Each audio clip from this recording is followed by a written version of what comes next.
Bueno, por la hora, Antero, ¿está bien? ¿Comenzamos? Dame un minuto para darte la moderación. Perfecto. Muy bien.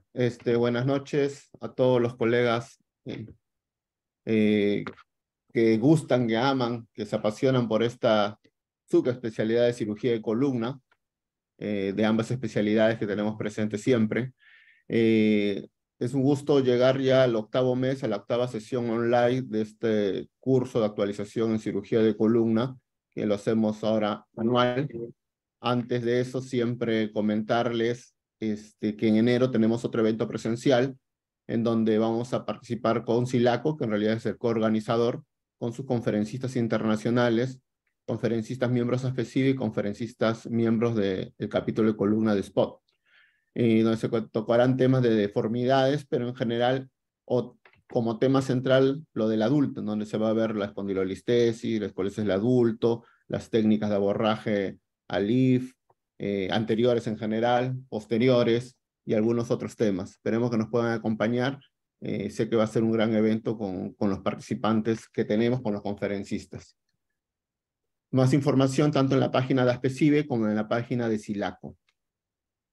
Les decía que estas 10 sesiones online para los participantes de Perú, al finalizar por la asistencia, en noviembre se entregará el certificado totalmente gratuito con creditaje del Colegio Médico, que estaremos dando la relación al finalizar en noviembre estas sesiones. El día de hoy tenemos espondilolistesis L5S1, ALIS versus aborraje posterior, a cargo de la moderación del doctor Antero Caballero, miembro ASPECIBE, traumatólogo del Hospital Almenara, cirujano de columna, mejor dicho, y vamos a tener ya los ponentes que el doctor Antero nos va a presentar, y de antemano gracias a los 4 conferencistas, panelistas que tenemos hoy, que van a ser de gran jerarquía para esta sesión online. Muy bien. Sin más, le voy a dar paso al doctor Antero Caballero. Adelante con la sesión y éxitos el día de hoy. Adelante, doctor Caballero. Muy bien. ¿Cómo está, doctor Laos? Muchas gracias por la presentación y por la invitación para la moderación de este tema. Bueno, como ya se estaba comentando, esta es la octava sesión de mesa redonda de ASPECIBE, lo que va del año. Este tema es bastante interesante y hay bastante debate en la literatura acerca de esto. Es la espondilistesis L5S1. ¿Cómo solucionarla? ¿Cómo desarrollarla? ¿Cómo tratarla? ALIF versus abordaje posterior, que es algo que, como ya habíamos comentado, la literatura a veces se parte en un 50-50. Entonces, aquí vamos a tener brillantes expositores, los cuales van a presentar cada uno de acuerdo a favor de la técnica que más digamos, les viene a favor para el tema del paciente. Bueno, vamos a comenzar. El primer tema va a ser presentado por el doctor Carlos Bueno Sánchez. Él es médico traumatólogo, cirujano de columna. Él trabaja en la clínica San Antonio de Trujillo. Es, bueno, director de esta clínica. Aparte, también es presidente nacional del capítulo de columna de la Sociedad Peruana de Ortopedia y Traumatología.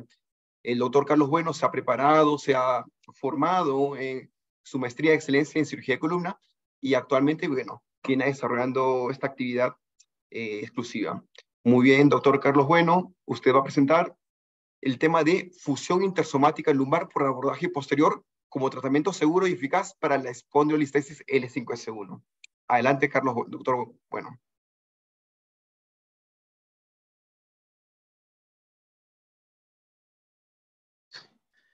Bueno, buenas noches con todos. Un segundo, por ahora sí. Buenas noches con todos. Contento esta noche de poder compartir con todos ustedes esta charla, de poder compartir con amigos a quien hace tiempo no veo, el doctor Miguel Berbeo, el doctor Roberto Díaz, con quienes tuve la oportunidad de estar en el Hospital San Ignacio compartiendo algunas experiencias sobre ALIF. Eh, no quiero dejar la oportunidad para poder felicitar también a la Asociación Peruana de Cirugía Vertebral a través de su presidente, el doctor Eduardo Laos, quien ha tenido a bien esa iniciativa pues, de hacer las mesas redondas involucrando a las dos sociedades, a las dos especialidades que se dedican a ese tema tan apasionante de columna, generando una unión y comunión entre nosotros. Bien, dicho esto, el tema que me fue asignado es la fusión intersomática como un tratamiento eficaz desde el punto de vista del abordaje posterior para las patologías de espondilolistesis, en este caso en particular espondilolistesis de bajo grado. Entonces, dentro de las fusiones intersomáticas sabemos que existen la fusión intersomática anterior, oblicua, lateral, pero a las que me voy a referir en específico son a la posterior y a la transforaminal. Dentro de los objetivos de la charla, tengo como primer objetivo contextualizar cada una de las variables de la exposición que se me ha asignado, mencionar las características de los abordajes lumbares posteriores en relación a los distintos aspectos relacionados a esa patología. En realidad no es que uno esté abogando por el posterior y esté en contra del anterior, cada uno de ellos tiene distinto tipo de filosofía. Sin embargo, es básicamente mencionar cuáles serían los beneficios del abordaje posterior. Determinar, como tercer punto, determinar los factores que pueden influir en la mejora de la lordosis en relación al abordaje posterior.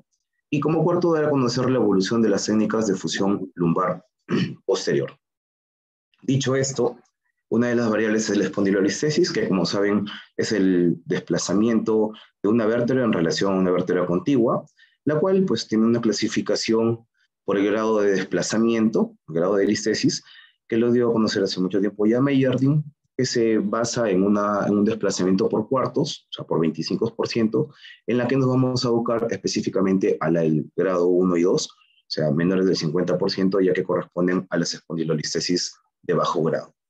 Esta espondilolistesis de bajo grado también tiene una clasificación por el grupo de deformidades en las que agregaron una condición biomecánica. ¿Cuál fue? La incidencia pélvica. La incidencia pélvica pues, hizo que se maneje 3 grupos, que es la espondilolistesis tipo Nutcracker, que es aquella con una incidencia pélvica menor de 45 grados, la cual tiene una sobrecarga compresiva a nivel de la pars, una tipo 2, que es una incidencia pélvica entre 45 y 60, y una es la tipo 3 o cizallante, que es aquella que tiene un alto riesgo de progresión con una incidencia pélvica mayor a 60 grados. Cuando hablamos de los problemas clínicos que genera una inestabilidad, una espondilolistesis, esos van a estar dados por la inestabilidad que genera el dolor lumbar del paciente y en algunos casos pues las compresiones, que pueden ser compresiones foraminales dando algún tipo de radiculopatía al paciente o una compresión, una estenosis central dando claudicación para la marcha. Importante asociar el tema de la fusión intersomática. La fusión significa que de un segmento en el que tenemos 2 cuerpos vertebrales, pues finalmente tras el procedimiento y tras un tiempo en el que se utilizan ciertos elementos para generar esa fusión, se convierten en un solo segmento. De esta manera, en los abordajes posteriores hablaré del abordaje del PLIF, de la fusión intersomática posterior y de la transforaminal. Hablaré del PLIF tanto del convencional abierto, del tubular y del endoscópico, como de la fusión intersomática transforaminal abierta, tanto por línea media como por Wiltse, la mínima invasiva, la tubular y la endoscópica. En el tema del PLIF, el convencional, pues tenemos que se aborda por línea media. Hay una gran retracción de los músculos paraespinales y esta compresión de esos músculos pues genera una disminución de la irrigación, a futuro una degeneración grasa y un compromiso pues posterior bastante importante. Ese es el abordaje por el que normalmente se ingresan los cage para poder generar la fusión. También tenemos otro que es el PLIF tubular, en el que a través de un doble acceso se puede ingresar a ambos lados de la lámina para poder realizar esta fusión. También tenemos el PILIF endoscópico, que ha sido bastante reportado. Este PILIF endoscópico pues es asociado luego a la fijación con tornillos percutáneos. Ha sido bastante descrita esta técnica biportal para el PILIF, ¿no? Son partes de la evolución de esas técnicas con el objetivo de generar el menor daño biológico posible. En ese sentido, si bien uno no llega a desarrollar pues, una técnica endoscópica, porque pues, el avance de la cirugía, luego de la microisectomía interlaminar, pues ha generado que acá en el país hayan ya colegas que se están dedicando incluso a hacer PILIF endoscópicos. En lo que no podemos caer es en esas imágenes que recuerdo un paciente hace un año que llegó al consultorio, en el que, bueno, era una espondilolistesis L5S1, según lo que el paciente mencionaba y según la radiografía inicial que me mostró, que lamentablemente no le pude tomar una foto, pero no sé el motivo por el cual llegaron a fijar L4. Sin embargo, a pesar de que ha habido una descompresión foraminal bastante buena, vemos cómo se ha destruido la parte ligamentaria posterior, el arco posterior. Entonces, este tipo de técnica que fue por línea media, pues debería de evitarse, ¿no? Por la gran destrucción que hay. El TILIF, pasando al abordaje transforaminal para la fusión, sabemos que ese es nuestro punto de trabajo, el ángulo de Camping, en el que tenemos pues desde el TILIF abierto, convencional por línea media, en el que también hay un sacrificio de los músculos paraespinales, ¿no? Pero que tiene, digamos, la ventaja de ser abierto, de poder colocar una cantidad, pues, importante de aporte injerto óseo en la parte posterior. Luego tenemos el TILIF abierto por abordaje Wiltse, en el que, dependiendo del tipo de retractor, a veces no se necesitan retractores, digamos, a tensión, sino básicamente retractores manuales con los que uno ya puede realizar ese tipo de técnicas. Es un abordaje que lesiona mucho menos al músculo y que permite también pues, el aporte óseo, obviamente tanto en la parte anterior para la caja como en la parte posterior, sea interlaminar o en la zona alrededor del pedículo. Luego tenemos al TILIF ya en la mínima invasión, al TILIF tubular, en el que pues, a través de una serie de pasos se colocan las guías para la colocación del tornillo percutáneo. Luego vemos la colocación del tubo para certificar que estemos en el punto de acceso correcto. Luego se ingresan los dilatadores, se prepara el lugar de acceso para luego colocar el injerto óseo y finalmente pues colocar el cage. También el TILIF MIS, la diferencia entre el TILIF MIS y el tubular para la gente que pues está dentro de los grupos LES, de los grupos SIGMI, de los que maneja mínima invasión, pues hay muchísimas diferencias entre un MIS, o sea, entre un espéculo que puede ser, que se puede aperturar y que se puede angular en relación a un tubo, puesto que estos elementos, al ser retráctiles, generan presión en los músculos y sí, pues, es la diferencia principal que tienen con el tubo, ¿no? Ha sido bastante, también en la parte endoscópica, bastante descrita las técnicas uniportales o biportales para la técnica del TILIF. Han sido también comparables las técnicas endoscópicas con las mínimamente invasivas, entre las cuales pues no hay una diferencia significativa en relación a la recuperación, tal vez sí en relación al sangrado, al tiempo postoperatorio, pero digamos en los otros elementos de comparación no han tenido diferencias significativas.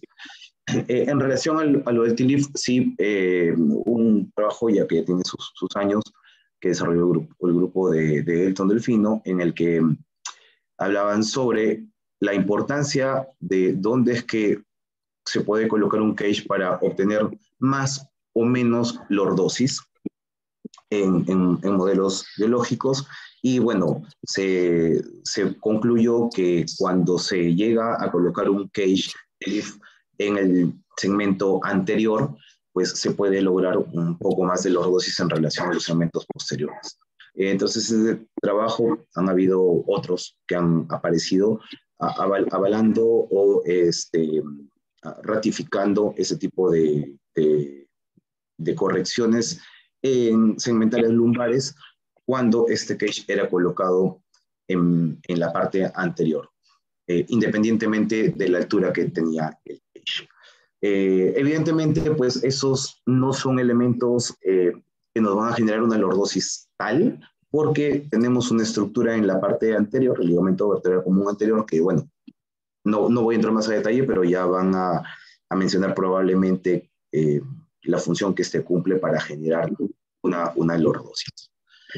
Entonces, comparaciones, van a ver que no es la parte que me toca, sin embargo, sí hay comparaciones entre el TLIF y el PLIF en relación a la lordosis que estos generan, y el TLIF pues genera mayor lordosis en relación al PLIF.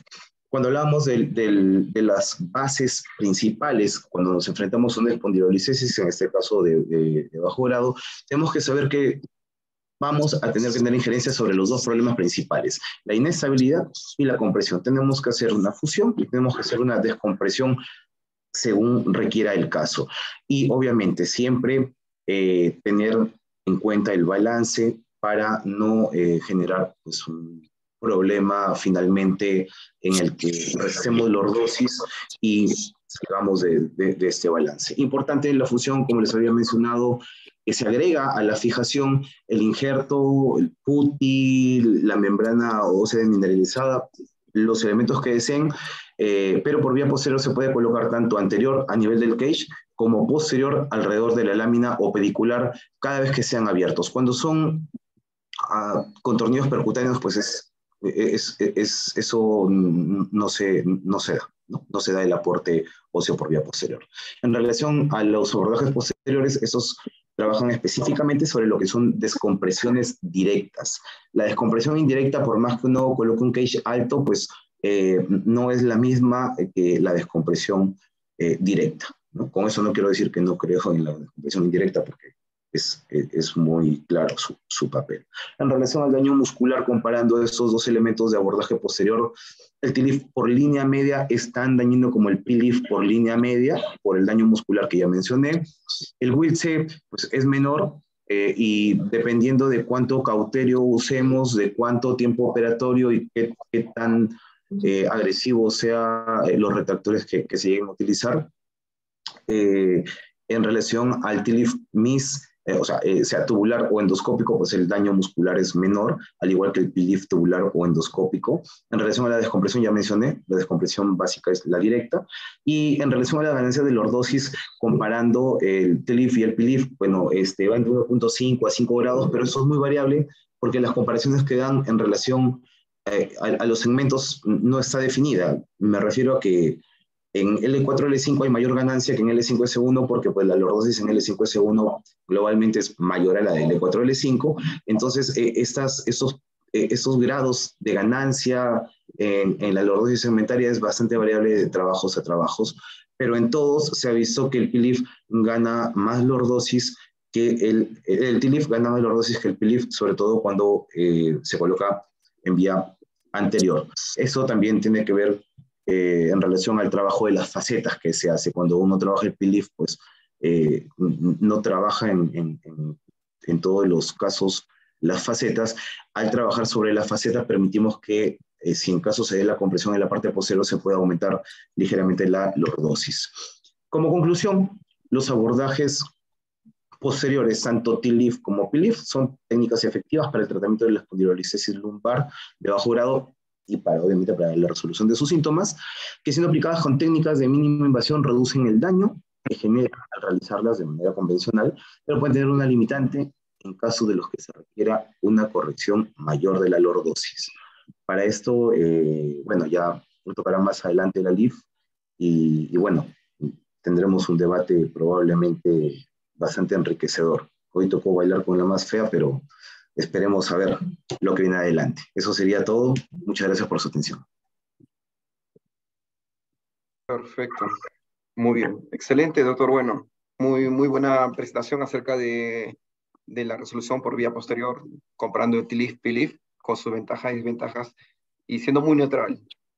Bueno, ahora nos toca ver el otro lado de la moneda y lo que, bueno, ahora también se viene hablando bastante en la literatura. Vamos a presentar al doctor Michael Hinojosa Spring. El doctor Hinojosa es neurocirujano de la Clínica Angloamericana. Él se formó como médico en la Facultad de Medicina de la Universidad Mayor de San Marcos. Él hizo su posgrado en neurocirugía en la Clínica Universitaria de Hannover, Alemania, y también, bueno, realizó diferentes pasantías en la Universidad de Hannover, en Alemania también. Muy bien, doctor Hinojosa, a usted le tocaba presentar el siguiente tema de ALIF frente al TILIF para la espondilolistesis L5C1. ¿Cuáles son las ventajas quirúrgicas, biomecánicas y técnicas? Doctor Hinojosa, adelante, por favor. Listo. Quiero agradecer finalmente a la Sociedad ASPECIBE por la grata invitación y por compartir con ustedes esta mesa redonda tan crucial y tan importante para decidir qué hacer con una espondilolistesis en L5S1, si es una vía anterior, posterior, un mix y todo ello. Voy a compartir pantalla.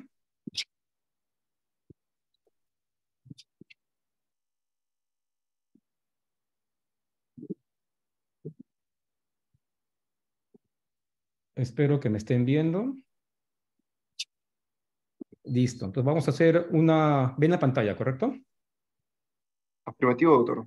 Listo. Entonces vamos a hacer ahora una discusión. Esta es la clínica angloamericana, el staff que corresponde. Entonces ya Carlos habló sobre los detalles sobre la espondilodístesis. No quiero ahondar en ello, ¿no? Sobre diferenciando la espondilolisis, la espondilodistesis y la espondiloptosis, ¿no? Entonces hay que diferenciar muy bien.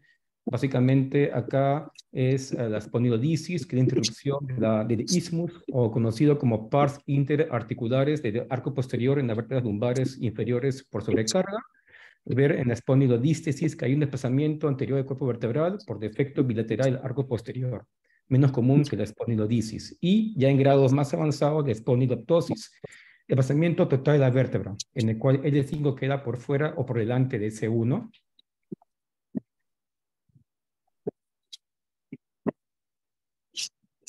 Perdón, me fui para adelante. Ya, entonces, avanzando, tenemos de que ya hablamos sobre la epidemiología, la patogénesis, la localización. Acá no quiero ahondar mucho. La clasificación también lo comentó Carlos, ¿no? Además, tenemos la clasificación de Wiltse, que hay estadio tipo 1, 2, 3, 4, 5, 6, la Bartolozzi, ontogenético o adquirido, y la muy conocida de Mayardin, que todos usamos, que es grado 1, grado 2, grado 3, grado 4 y grado 5, que es la espondiloptosis. Dentro de imágenes, lo que más usamos es en fase inicial la radiografía de columna lumbosacra, imágenes laterales, anteroposteriores y en función, para poder diferenciar el signo de Napoleón, sombrero de Napoleón invertido, y en función poder provocar o visualizar muy bien una espondilolistesis. Sobre todo hablamos de nivel L5S1, ver en estos casos que hay mucha asociación con la espondilolisis, poder diferenciar y ver la espondilolisis, muy conocido signo del perro escocés o en inglés Scotty Dog Sign, ¿no? Y tener en cuenta para el planeamiento, tener muy en cuenta los parámetros espinopélvicos. Es decir, tener todo completo y tener una visión completa de las curvas lumbares normales. Dentro de imágenes, aparte de la imagen de rayos X, anteroposterior, lateral y funcional, tener también un buen estudio de resonancia para ver cómo están las estructuras neurales asociadas a una espondilolístesis, y la tomografía para tener la visión ósea, la pars ósea, y poder ver el estado laminar, pedicular y la relación con la faceta articular correspondiente, ¿no? Y también hace mención a la BEL, la clasificación espinopédica, la distesis en base al balance digital, que hay de bajo grado, hay de alto grado, lo mencionó también Carlos, ¿no? Y sus estadías. Entonces, ¿cuál es acá el planeamiento operatorio? Acá, ¿cuál es el goal, la meta? Es controlar el dolor, mejorar la calidad de vida, descompresión neural con el fin de aliviar un trastorno radicular o una claudicación neurogénica, estabilizar y fusión a fin de mantener una estabilidad y aliviar dolor axial lumbar. En algunos casos es suficiente la decompresión neural. En otros casos hay que hacer una decompresión con fusión espinal para obtener un mejor resultado clínico. Es decir, en la reducción operatoria es restaurar la anatomía lumbosacra, realizar una amplia y estable fusión intersomática, lograr una óptima descompresión del canal y neuroforamen, con la ventaja de restaurar correctamente la alineación espinopédrica y con un menor riesgo de no fusión, pero con la desventaja de siempre tener en cuenta el riesgo de complicaciones neurológicas. Entonces, acá, ¿qué cosa es? Acá me planteo cuáles son las opciones operatorias, qué se requiere para una óptima decisión, qué existe para que esto encuadre muy bien, ¿no? Y de eso tengo que yo pensar, ¿cuál opción es la mejor para mi paciente? ¿Cuál es seguro, qué es sencillo y qué es reproducible? Y sobre todo, ¿cuáles son mis criterios de éxito? ¿Cuál es mi experiencia? ¿Cuáles son mis resultados? ¿Qué es la parte clínica científica? Tasa de fusión, restauración de lordosis, restauración de la altura intervertebral, ¿no? Como todos ya sabemos, el estudio clásico de Weinstein, el estudio SPORT, demostró ya hace muchos años que los pacientes con espondilodístesis y con estenosis espinal tratados operatoriamente mostraban una notable reducción dolorosa y mejora en la función de neurología en relación al grupo que fueron no operados. Y, también comentó también Carlos, es en el estudio de Poli, también ya del año 2000, se demostró que hay un mejor soporte intervertebral con una mejor sobrecarga y un mejor balance mientras más anterior esté la caja. Es decir, si la caja estamos a nivel del tercio anterior o end plate anterior, hay una fuerza de carga de hasta 18x contra una cage a nivel medial o cage posterior que da poco sobrecarga y no da un gran soporte de columna del tercio columna anterior. Previo a la cirugía, hay que entender varias cosas. El aspecto clínico, entender, ¿es un lumbar o es un cuadro radicular? ¿Es un compromiso de raíz S1 como raíz medial o de la raíz emergente superior, de L5? Hay que entender bien el espinograma y entender bien si es un índice pélvico bajo o alto y ver si es un trastorno netamente estenótico central o también foraminal y ver la biomecánica, es decir, un cuadro de estabilidad o de inestabilidad, ¿no? Entonces, acá hay que considerar bien la descompresión. L5 versus S1, directo contra indirecto, estabilizarlo, como comentaba Carlos, 360 o al LIF. Stand-alone acá no entra, sería una LIF con percutáneo posterior versus un TLIF puro, como comentaba Carlos. Instrumentar L5S1 o 5-1 con soporte L4, ver el acceso espinal, ver la alineación, ¿no? Que este es el gran tema de discusión que estamos conversando ahora. Entonces, acá hay igual abordajes, hay abordajes anteriores, posteriores, que tenemos el TLIF y el PLIF, cada vez menos uso. Si bien entra ahora en boga el E-PLIF endoscópico, ver la parte lateral o DIF. Entonces, tanto el X-DIF o lateral DIF como el O-DIF, ATP, anterozoas, no contamos en nuestro medio en el Perú, ¿no? Carlos comentó de TLIF. Yo creo que TLIF es una excelente medida, bien planeado, bien ejecutado, sobre todo en base a la mano del cirujano. ¿Qué desventajas hay en el TLIF? Hay una menor área de fusión contra ALIF u ODIF. Hay una parcial corrección de la cifosis con una parcial restauración de la lordosis. Si logramos que la caja entre bien anterior, como comentaba Carlos, logramos favorecer la lordosis acompañado con una osteotomía de las zonas correspondientes, ¿no? Y la ventaja, si es injerto de compresión, una descompresión directa e indirecta, se realiza la altura, la opción del E-TLIF o del MIS-TLIF, parcial restauración de la lordosis y corrección de la escoliosis.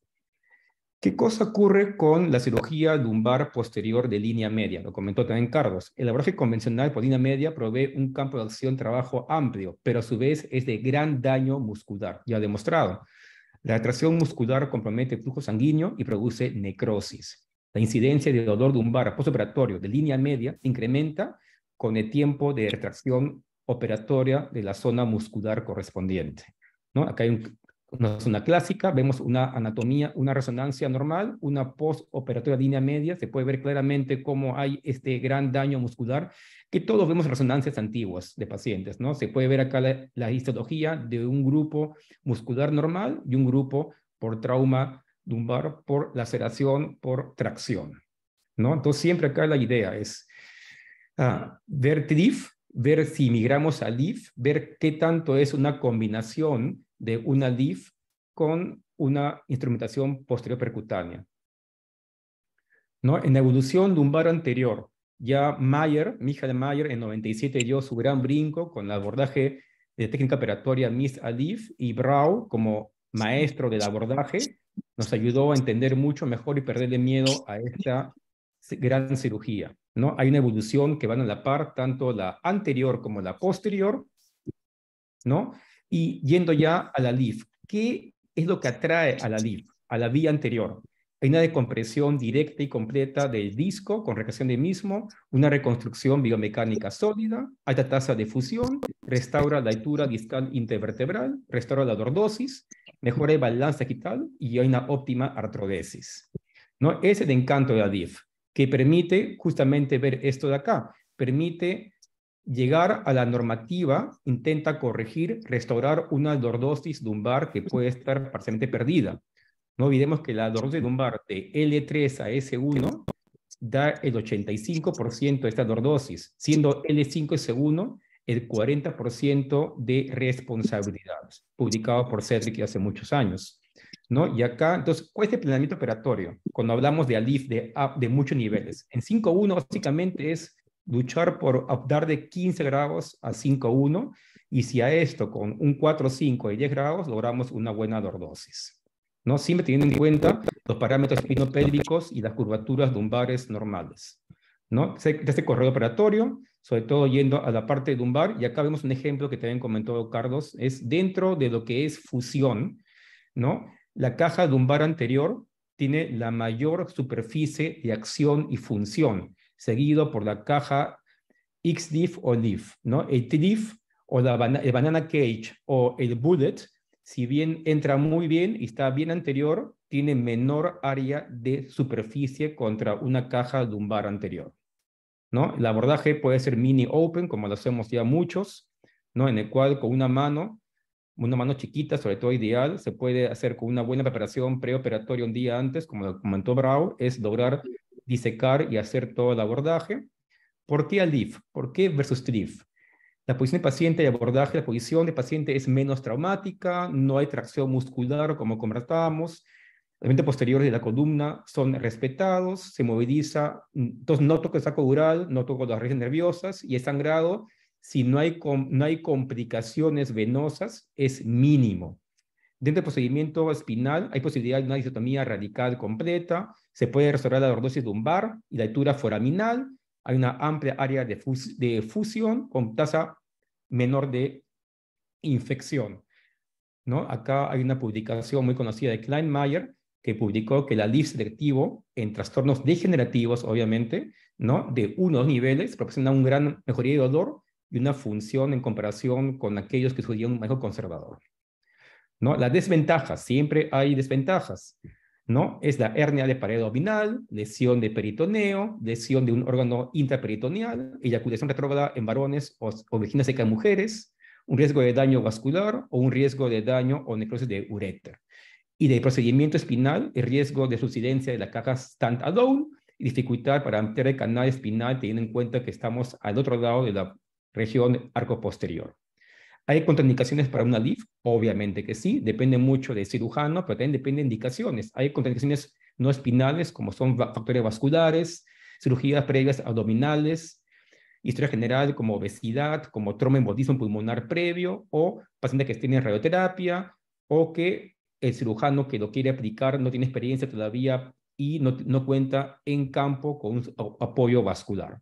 Y como una contraindicación espinal es osteoporosis, hernias discales destruidas, que obviamente hay que ir por vía posterior, necesidad de una decompresión posterior directa.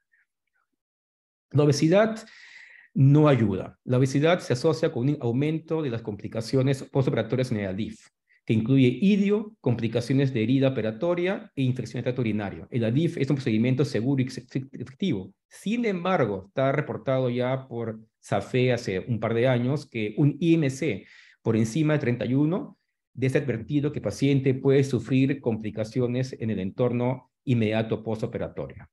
Hay que importante tener una visión de la parte vascular, conociendo bien la anatomía arterial, la anatomía venosa, teniendo bien saber cómo poder ver las resonancias y ver diferenciar el paquete vascular y la grasa correspondiente, teniendo en cuenta cuando hay casos de vértebras transicionales y cómo se comportan estas las zonas vasculares, y saber interpretar las angiotomografías. Y por último, tener en cuenta, de acuerdo a la expertise, es usar incisiones horizontales, verticales, oblicuas, si queremos abarcar un nivel. Nosotros usamos el Pfannenstiel para un solo nivel 5-1, bajo, y ya usamos acordes oblicuos horizontales, verticales, perdón, para abarcar más de 2 o 3 niveles. La clave se requiere un conocimiento adecuado de la técnica y la anatomía operatoria, contar en situ con un cirujano vascular en salas dando vuelta o en su centro hospitalario para que lo apoyen para cualquier emergencia de lesión vascular, sobre todo lo que es venoso, arterial es rarísimo. Mesas radiolúcidas, endoscopía y un material operatorio indicado, ¿no? Las pautas es contar con lo que hemos mencionado, radiografía, resonancia, tomografía, instrumental correspondiente, tener expertise a la cirugía correspondiente. Y en el abordaje es el plano de disección, ver los planos, la línea arcuata, ir ingresando, ir disecando con la mano, llegar hasta el fondo saco de Douglas, liberar con los dedos y ir moviendo el peritoneo hasta llegar al plano de psoas y con ello ya ir identificando a los complejos vasculares, ¿no? Aquí es importante tener 2 puntos en cuenta. Tener en cuenta siempre al paquete medio, la sacra media como arteria y como vena. La sacra media como arteria está presente siempre en el 100% de los casos, en los cadáveres, y con un diámetro de 2.5 milímetros, y el ancho entre la vena ilíaca común izquierda y la arteria ilíaca común derecha es generalmente de 33.5 milímetros, ¿no? Y otro punto súper importante es tener en cuenta, conocer a la vena iliolumbar. En 5-1 no es tan complicado, sobre todo cuando vamos a 4-5, es respetarla, saber que está ahí y saber cómo manejarla, ¿no? El cage a usar debe ser un cage de amplia base que tenga una buena área de fusión y usar lo que conocemos, ¿no? Entonces acá es la evidencia, que es el manejo operatorio, ¿no? Es la corrección por vía posterior pura o la corrección combinando una vía anterior con un percutáneo posterior, ¿no? Dentro de la publicación de Hizie, que es la corrección sagital, se vio que la LIF es superior al TLIF en su capacidad de restaurar altura foraminal, en restaurar angulación discal y en restaurar la lordosis lumbar. Dentro de la evaluación biomecánica, que hubo un estudio cadavérico por el grupo de Hitchon, ya hace un par de años, se demostró que se comparó una instrumentación pura posterior, únicamente instrumentación, un segundo grupo fue instrumentación con fusión, y un tercero fue fusión, pero por vía anterior. Y se demostró que había una mayor área de fusión, una mayor corrección de la altura usando la visión del ALIF. Dentro de lo que es el minimum, el TLIF MIS versus el ALIF, ¿no? Se pudo evaluar que si bien en ambos grupos el outcome es el mismo, ¿no? El grupo del ALIF marchó más rápidamente, con menor trauma y con menor dolor en la fase inicial. Ojo, los 2 grupos a los 12 semanas tienen el mismo resultado, ¿no? El grupo de Harrison-Farber, de ahora hace poco, hace 2 meses, en julio 23, hizo toda una comparación dentro de lo que era la altura, era la lordosis lumbar, la angulación discal 5-1 y el foramen 5-1 en pacientes únicamente cirugía lumbosacra 5-1, y se demostró que la LIF contra TLIF daba mayor lordosis, mayor angulación y mayor altura foraminal 5-1. Dentro de la alineación sagital lumbosacra igual 5-1, que fue un estudio por Watkins ya hace años, se demostró igual, comparando a LIF, comparando anterior, posterior y lateral, igualmente el ALIF tenía un mejor efecto de lordosis, tenía un mejor efecto de ganancia de altura intervertebral y un mejor efecto de corrección de una listesis o desplazamiento lumbosacro, ¿no? Entonces acá hay un par de casos clínicos breves y cortos. Es un paciente con espondilolístesis 5-1, femenina, 60 años, IMC 31. sin trastornos complejos abdominales. Entonces acá hay imágenes preoperatorias de una listesis y acá se usó, obviamente, se hizo en primera fase una LIF para restaurar y corregir y brindarle estabilidad con una instrumentación percutánea. Este es un caso. Otro caso igual de otra mujer, mucho más joven, igual sin cirugías previas abdominales, con cuadro clínico, un IMC aceptable, sin comorbilidades, con una anterodístesis también, con falla articular clara, igual con un estudio vascular, y se le hizo primero vía anterior y posteriormente fijación por vía posterior, con una simpática corrección. Acá hay otro caso de otra mujer, esta es Dafne, me acuerdo de ella, igual IMC 26, también joven, ella es bombero, igual sin comorbilidades, igualmente con una distesis lumbar, con falla articular, ella tenía una espondilolisis y igual hicimos una instrumentación por vía anterior y una complementación, una fijación percutánea por vía posterior. Y a los 6 meses ella pudo regresar a sus labores de bombero y en Atarumba, ahora que me acuerdo también está en Atarumba ella. Pero hay casos opuestos, como lo decía Carlos, ¿no? Hay un varón con espondilolisis 5.1, varón 75 años, IMC 35, con comorbilidades, diabetes, hipertensión, con una distesis grado 3, ¿no? Entonces acá que obviamente optamos por una vía posterior, que es una vía total, el TRIF es una vía totalmente segura. Ten en cuenta que la caja debe ir bien anterior, con una buena corrección, reducción, con una buena astomía 5.1 bilateral. ¿No? Otro caso, otro varón, igual, con una listesis, varón, 57 años, IMC 26, tenía todas las condiciones, pero ¿qué tenía de comorbilidad? Tenía fibrilación auricular y era postoperado de un aneurisma aortofemoral. Entonces, obviamente, este paciente uno no va a jugar a ir por una vía lumbar anterior. Tenía su distesis con una espondilolisis clara, 5.1, años de dolor, y hicimos igualmente una corrección por vía posterior. Entonces, en la LIF hay complicaciones. Entonces, dentro del cirujano abordaje, ¿sí o no? Yo opino que sí y no, en realidad. Si es un solo nivel 5.1, uno puede ir muy bien solo, tener en cuenta, tener en el hospital alguien que nos apoye para una complejidad venosa, pero en principio no es complejo un 5.1 puro. Y como mensaje final tenemos en la espondilodístesis de ALIF y TRIF que estamos discutiendo, la espondilodistesis lumbar ísmica es una relativa frecuente patología. El conocimiento del sector de la clasificación es mandatorio a fin de planear la cirugía adecuada. Entonces hay que saber qué estamos tratando, qué estamos viendo, qué vamos a hacer. De acuerdo a ello, decidir si es manejo médico operatorio o quirúrgico. Está demostrado que ya la fusión es el gold standard, pero acá es de evaluar controversialmente qué fusión es la adecuada, efectiva. Sabemos que lo más efectivo es a mayor caja, es mayor superficie y mayor acción. El MIS muestra resultados prometedores en relación a estancia hospitalaria y el retorno laboral versus una cirugía abierta, y la reducción siempre es preferible, pero la tasa de complicaciones también son mayores, ¿no? Eso sería todo. Muchas gracias. Perfecto. Muy bien, doctor Hinojosa. Excelente charla y muchas gracias por su presentación. Muy claro con respecto a la planificación, a la medición de la corrección de balance sagital y la biomecánica de estos implantes. Muy bien. Bueno, antes de pasar a las preguntas y también darle pase a los panelistas, quisiera darle pase al doctor Laos para que nos dé una información importante para los cursos que se vienen a continuación. Adelante, doctor Laos.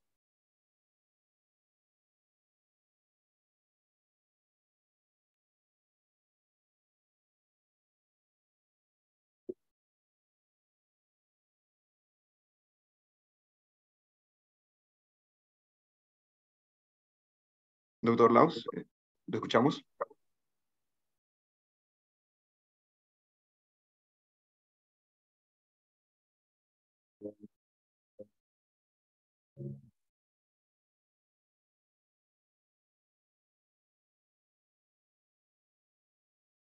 Bueno, el motivo de esta pequeña interrupción es para, bueno, hacer recordar acerca del curso que se viene, el tercer curso internacional SILACO, que, bueno, vamos a hacer sede en Lima y va a ir dirigido con respecto a las deformidades espinales. Entonces, esta es, bueno, un pequeño video para poder invitarlos a todos ustedes para que puedan participar y verlos muy pronto en este congreso, en este curso Silaco Especibe que se va a realizar en Lima en enero.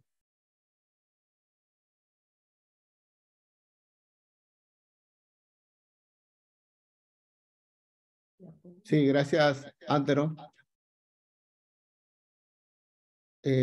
Básicamente para invitarlos a todos a este curso que va a ser en enero, Componentes Silaco, y que esperamos la participación de todos. Van a haber 9 ponentes Silaco internacionales, tanto como conferencistas miembros específicos y miembros del SPOC Columna. Más información pueden tener en la página de silaco.org y de aspecibe.com. Los esperamos. Gracias, Antero, por el pase, nuevamente para seguir con las conferencias. Gracias. Muy bien. Bueno, ahora, bueno, las 2 charlas que teníamos ya han sido desarrolladas. Vamos a pasar ahora con el tema de los comentarios y preguntas que tenemos. Aquí en el chat tenemos ya un par de preguntas que, bueno, antes de desarrollar con los aportes generosos del doctor Roberto Díaz, el doctor Miguel Berbeo, de repente podemos desarrollarlas y luego damos pase a los doctores invitados de Colombia. A ver, vamos a comenzar con estas preguntas. Acá tenemos una que es del doctor Luis Enrique Moncada. En los casos de espondilolistesis, sea vía TILIF, PILIF e ILIF, en Perú utilizan electromonitorización intraoperatoria.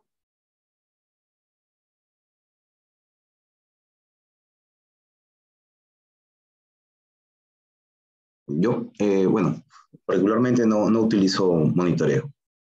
No sé, el doctor Hinojosa. Tampoco lo uso, tampoco.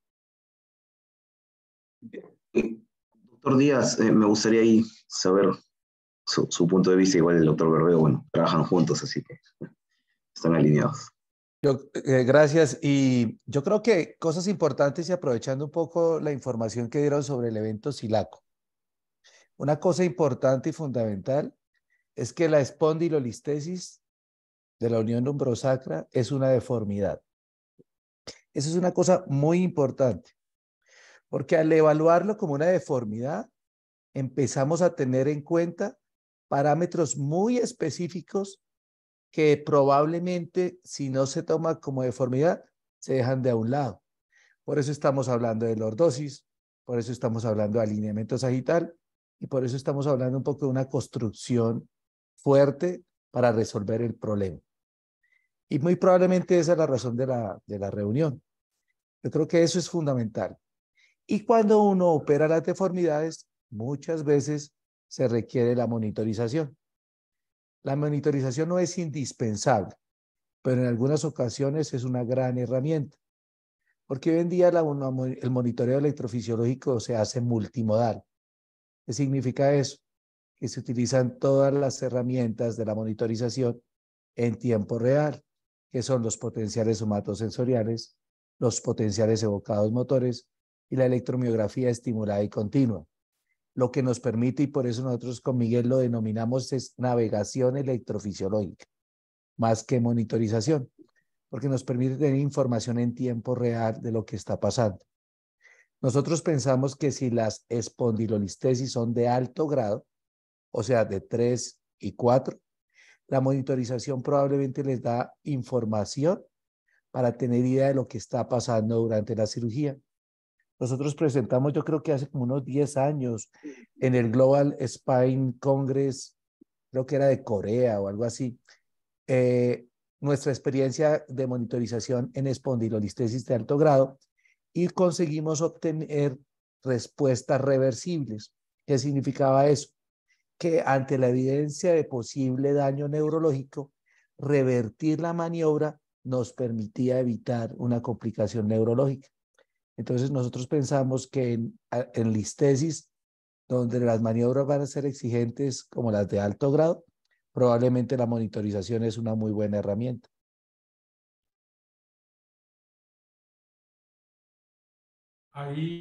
Buenas noches a todos.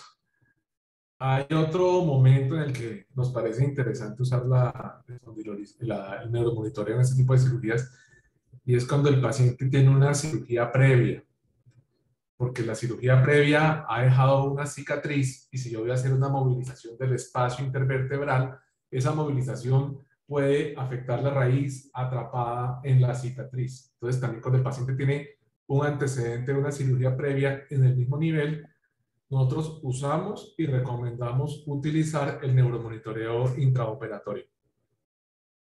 En todo caso, para las espondilolistesis de bajo grado, no utilizan, por primera cirugía, no utilizan monitoreo, para que quede, Diego, claro, ¿no? No es indispensable, Ok. pero es que este es un tema supremamente interesante. Y por eso el tema es supremamente exigente, porque plantea diferentes escenarios. Mire que hablaron de cuándo está contraindicado, por ejemplo, el ALIF, pero no cuándo está contraindicado el CLIF. ¿Por qué? Porque casi siempre el CLIF no está contraindicado. Entonces dependemos de muchas variables a la hora de tomar las decisiones, de los implantes que tenemos a la mano, de esa tecnología, de si usamos o no cirujano de abordaje, de si el paciente tiene una anatomía y una historia clínica que no nos contraindique el procedimiento. Entonces, depende de muchas circunstancias y de muchos escenarios para tomar la decisión.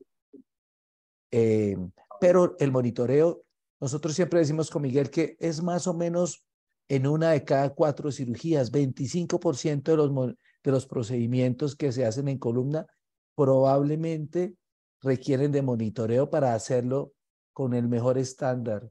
No significa que en todas, pero sí en algunas es una herramienta valiosa. Sí, de acuerdo. En una LID de bajo grado, probablemente no, pero si el paciente tiene un antecedente quirúrgico, así sea de bajo grado, seguramente sí está indicado.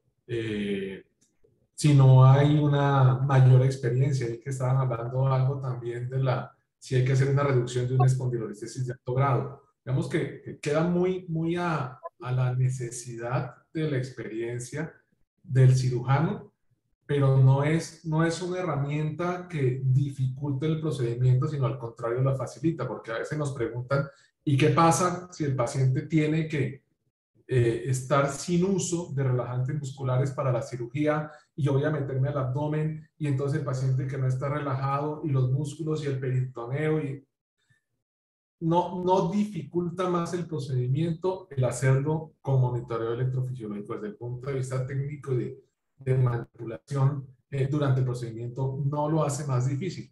Y si hay alguna duda de una posibilidad de riesgo para el paciente, pues usarlo creo que es una alternativa muy válida.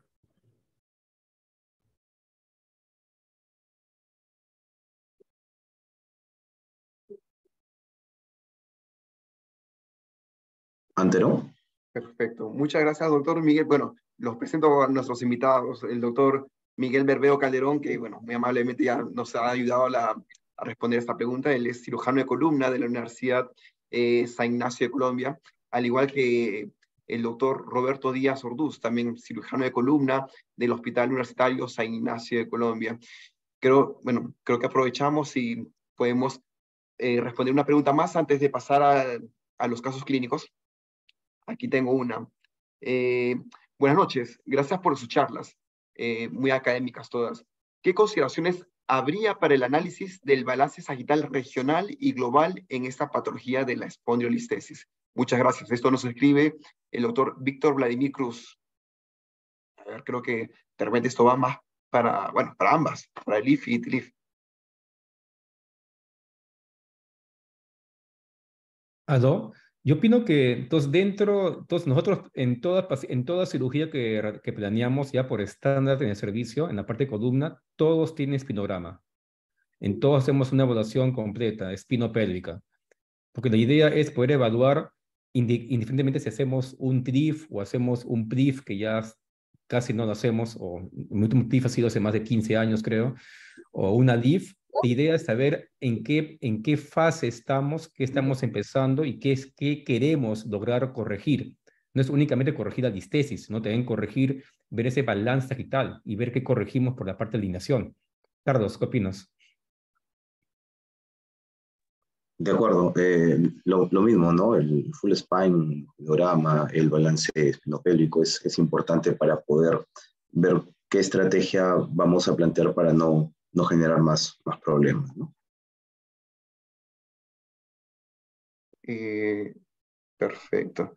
Digamos, en este caso en particular, bueno, muchos hablan de la LIF y TLIF, pero digamos, yo sé que hay que individualizar cada caso en especial, ¿no? No todo paciente es igual, no hay un solo caso para todo uno. Va a haber pacientes que de repente tengamos una incidencia pélvica alta, ¿no? Un famoso Rosoli 4 quizás. En estos casos en particular, ¿nos animaríamos también por hacer un TLIF de repente o buscaríamos irnos para el otro lado? Más para un TRIF, ¿no? En un Rosoli 4. Claro. Bien. Doctor Bueno.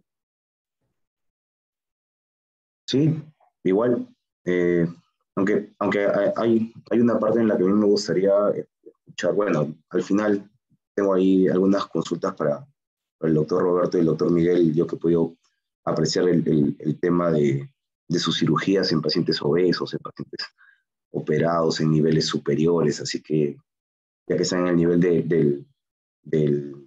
de la cirugía de Alif, pues bastante desarrollada, hay algunas consultas que quiero hacerle y que van a ser interesantes, pero luego de los casos clínicos que presentan. Muy bien, perfecto. Bueno, ahora sí, vamos a pasar al... De hecho, que hay muchas Hay una preguntas. pregunta, Miguel. Miguel está preguntando. Miguel está ahí para hacer una pregunta, un comentario. Sí, yo quería hacer un comentario cortico sobre la parte del alineamiento sagital y la diferencia con las espondiloides. Roberto se ríe porque este tema a mí me apasiona, pero es una cosa muy puntual. Los pacientes de Rosoli bajo, tipo 1 o tipo 2, cuando hacen la listesis, producen cifosis segmentaria. El Rosoli 3 y el Rosoli 4, cuando la listesis es habitualmente lítica y no degenerativa, la vértebra hace una retroversión y al contrario aumenta la lordosis lumbar. Entonces, eso es importante al momento de planear la corrección y obviamente el tipo de Rosoli es muy importante porque un Rosoli 1 que tiene el apex, el vértice, perdón, de la lordosis en el disco L5S1, yo no puedo planear darle una lordosis amplia porque ese paciente, si hago eso, me va a hacer una falla de la unión proximal. E igual con los Rosoli altos, con una hipocorrección, me va a hacer lo mismo, teniendo en cuenta lo que dijo el doctor Hinojosa, que es muy importante. El E4, el E5S1 tiene el 70% de la lordosis. Entonces, es una zona que hay que tener cuidado en el momento de hacer las correcciones. Y lo otro, el TLIF, el TLIF, en un Rosoli alto, en el E5S1, es muy difícil, porque el espacio intervertebral va a tener una inclinación acorde con el sacral slope de ese Rosoli elevado, y colocar la caja va a ser bastante exigente. Se puede hacer obviamente, pero requiere una curva de aprendizaje, una curva bastante alta para que quede satisfactorio, o si no, simplemente vamos a terminar colocando una caja pequeña que lo que va a facilitar es la fusión, pero no va a contribuir a la recuperación de la lordosis. Eso era lo que quería comentar. Muchas gracias, doctor Odvego. Bueno, ahora vamos a pasar a la siguiente etapa de nuestra presentación.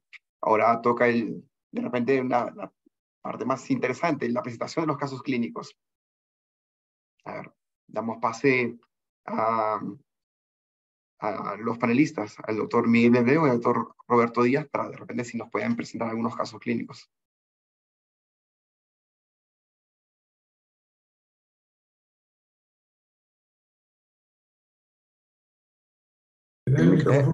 Déjeme, voy a intentar mirar lo de los casos. Miren, hay una cosa importante que hay que, digamos, intentar englobar en el tema. y es el siguiente. Las únicas dos opciones que tenemos de fusión intersomática en la columna lumbar L5-S1 son las posteriores y las anteriores. O sea, no hay lateral, no hay XLIF, porque el ALIF está indicado, perdón, el XLIF está indicado para L4, L5 hacia arriba. Entonces sacamos de las dos, esa de las alternativas, y por eso el tema de la presentación fue ALIF o TLIF. Ahora, todas las construcciones en espondilolistesis, la recomendación es que se hagan con tornillos pediculares. Aunque John de Phoenix, el hijo de Anthony John, ahora se me olvidó dónde está, él a veces ha presentado algunos casos de listesis grado 1 degenerativas como alternativa el ALIF standalone. Nosotros consideramos que el ALIF no es una alternativa para, de manera sola, standalone, para los pacientes que tienen listesis, ya que la listesis es una enfermedad altamente inestable. Entonces, siempre suplementación con tornillos pediculares. El CLIF nunca se va a hacer sin tornillos pediculares. O sea, ¿por qué? Porque al hacer la facetectomía inestabilizo la columna. Ahora viene la parte de la mínima invasión versus la tradicional o abierta. El CLIF se puede hacer o abierto o mínimamente invasivo. El ALIF se puede complementar con tornillos pediculares mínimamente invasivos o con tornillos pediculares de manera abierta. Aquí la clave es qué es lo que mejor puedo hacer para mi paciente dentro de mi entorno o mi escenario, o qué es lo que tengo a la mano para hacer. Entonces, el ALIF sigue siendo una cirugía todavía que ocupa un porcentaje bajo de las cirugías y por eso no está tan popularizada, pero no significa que sea más complicada. Pero para reducir una listesis, siempre va a ser más fácil empujando la columna que traccionando la columna.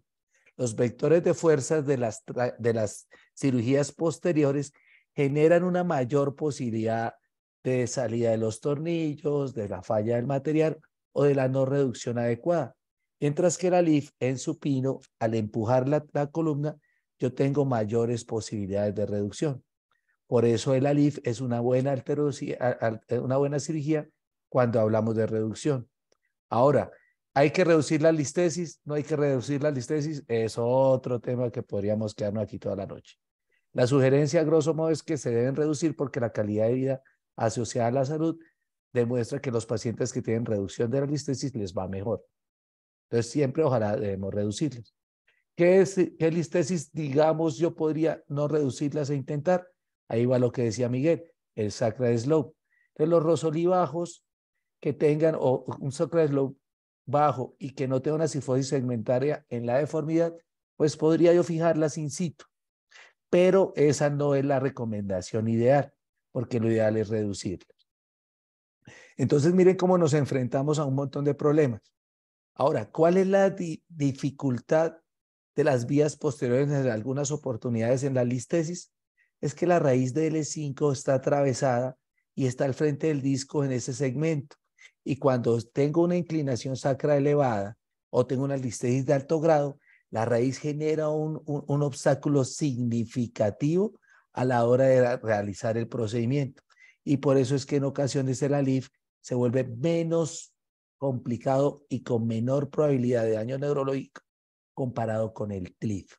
Lo que sí es que me gusta un poco el tema de comparar al CLIF en la listesis es que definitivamente tenemos que hacer fusión intersomática.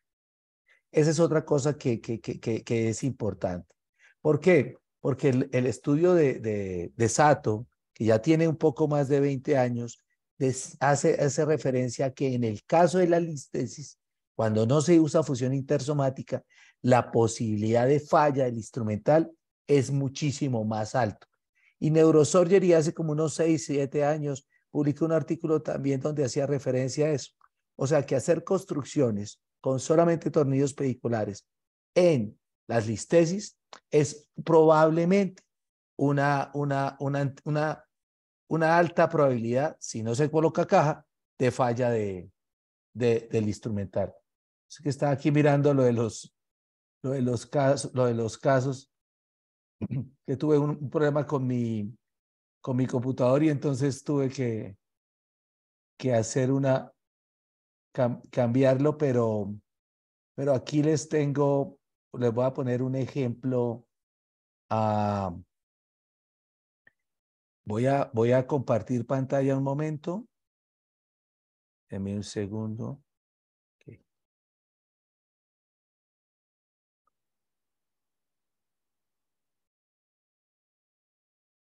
Entonces, aquí me ven, ¿cierto? La imagen. Perfecto.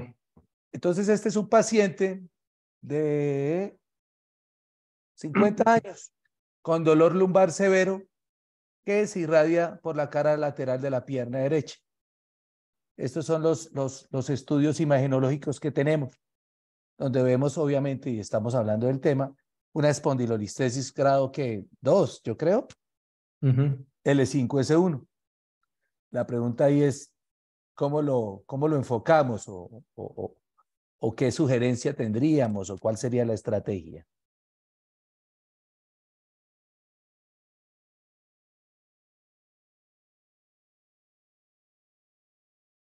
Entonces, voy a autopreguntar. Y la primera pregunta es, hay una clasificación que se llama Marchetti-Bartolozzi que habla de displasia alta o displasia baja. Aquí en este caso no vemos un sacro redondeado con un domo, con una alteración significativa que sugiera el componente congénito agregado a la posible lisis. Entonces no es altamente displásica. Y la inclinación sacra no es significativa. La pregunta es de cirugía? Pues sí, es de cirugía. Nosotros pensamos que todas las listesis líticas sintomáticas son quirúrgicas. Ahora, en la resonancia vemos que se pone casi grado 1, disminuye comparada con la radiografía, lo que sugiere que es altamente inestable desde el punto de vista sagital. ¿Cómo lo vamos a resolver? En este caso, si el paciente no tiene antecedente o contraindicación que indique que la cirugía de la LIF no es una contraindicación, probablemente en nuestras manos sería la mejor alternativa. Ahora, ¿habrá quienes le hacen LIF? Sí. Entonces empezaríamos a hablar de si coloca los tornillos de reducción, si la reduce antes de poner la caja, si pone la caja para pensar en la reducción. ¿Qué hicimos nosotros? Nosotros le hicimos una LIF y en el mismo tiempo quirúrgico le colocamos los tornillos pediculares. Esa es una buena alternativa para resolver este tipo de listesis. Ahora, miren este ejemplo. El cirujano decidió, que es una técnica que en ocasiones se hace, una listesis lítica con un sacral slope más elevado, decidió hacerle un cliff y ese es otro tema de controversia. Le coloco un tornillo en el E4, L5 para hacer la estrategia de reducción con el tornillo de la mitad y poder corregir el defecto. Sería una construcción fuerte con una caja intersomática, ¿cierto? Por vía posterior, pero si ustedes ven la caja quedó un poquito posterior y entonces dice uno, ¿y eso qué me podría generar? Miren lo que puede generar: fractura de los tornillos y luxación de la caja. Entonces, mucho cuidado y en las presentaciones que hablábamos del posicionamiento de la caja, que el doctor Hinojosa mostró espectacularmente. Miren cómo la posición de la caja dentro del espacio intersomático cuando se hace por vía posterior tiene unas cargas físicas que varían de acuerdo al tercio del espacio discal donde se produce. Entonces, si vamos a utilizar un case de TLIF, debemos colocarlo lo más anterior posible para evitar esta posibilidad. Y miren que a pesar de que el tornillo, se utilizó un tornillo adicional, entre comillas, dándole un soporte más grande a mi construcción, falló simplemente porque era una gran inestabilidad y una caja puesta no en el espacio adecuado. La corrección de esa cirugía se vuelve un desafío bastante grande desde el punto de vista estratégico. Otro ejemplo es esta listesis. Ya es de alto grado, grado 3, grado 4, casi una tosis en un paciente que tenía un índice de masa corporal supremamente elevado. Aquí los desafíos son muchísimo más grandes, porque lo que necesitamos es intentar realizar unas maniobras que me reduzcan, que me corrijan la cifosis, y se vuelve un tema bastante controversial. Hacerlo por vía posterior. ¿Cómo llego al plato de L5 para tratar de traccionarlo y poner una caja por vía posterior? Es posible, es posible. Y entonces hablamos de otros temas que no hablamos ahorita, que es las estrategias de Garner, de Bollman, de los tornillos transacrocorporales al cuerpo de L5. Entonces es un tema controversial. Nosotros estábamos hace como 10 días en Buenos Aires y hablábamos de este tipo de patologías, donde nosotros todavía consideramos que la LIF es una muy buena alternativa. Vamos por vía anterior, colocamos una caja, empujamos y levantamos la columna, y por vía posterior mínimamente invasivo colocamos los tornillos pediculares. Miren el tamaño de la puerta del consultorio y el tamaño del paciente. Pacientes grandes con patologías significativas que requieren un manejo. Entonces yo creo que siempre se tienen todas las alternativas. Lo que tenemos es que buscar la mejor alternativa. Pero en esencia, caja intersomática y tornillos pediculares debe ser el gold estándar para decidirnos cuando pensamos en cirugía en espondilolistesis L5-S1.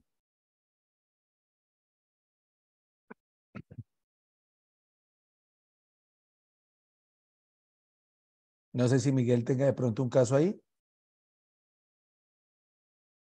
Excelente, muchas gracias, doctor Díaz. Micrófono, Miguel. No, estoy tratando de abrir la USB, pero estoy en el consultorio, el computador es Mac y me da vergüenza, pero no es compatible con el archivo en que lo tengo grabado. Estoy tratando de abrirlo y estoy enredado acá. Bueno, sí. sí. Bueno, creo que podemos avanzar de repente con algunas preguntas, porque veo que acá en el chat hay varias preguntas y aportes que tenemos de los asistentes. Aquí tengo una que menciona el doctor Laos, nos dice: buenas noches, si por condiciones de la paciente o elección del cirujano no se puede realizar un ALIF y el paciente requiere una mejora de la lordosis, ¿qué consejo proporcionan para conseguir esa mejora vía TLIF? ¿Requieren agregar una facetectomía parcial, contralateral? ¿Qué recomendaciones darían con respecto a la técnica del TLIF?